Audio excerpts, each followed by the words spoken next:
নমস্কার বন্ধুরা, মমতা কিচেন ব্লকে সবাইকে স্বাগত।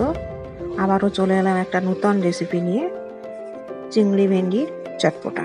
খুব কম সময়ে কম তেলে রান্নাটা হয়। তো চলুন আমরা রেসিপিটা দেখে নিই।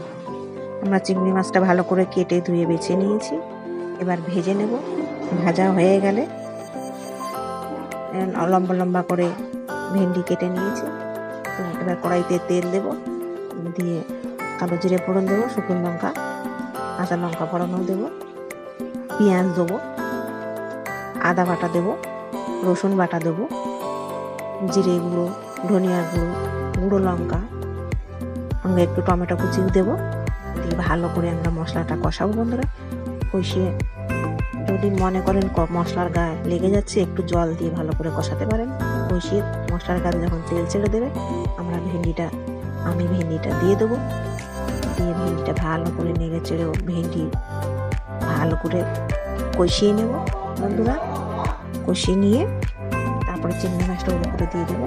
চিংড়ি মাছটাও ভালো করে নেড়ে চেড়ে কষিয়ে নেব। নিয়ে একটু গরম জল অ্যাড করবো। গরম জল অ্যাড করে আমরা ঢাকা দেবো বন্ধুরা। ঢাকা দিয়ে 5 মিনিট ফুটিয়ে নেব। ঢাকনা খুলে আমি নুন হলুদ মাখিয়ে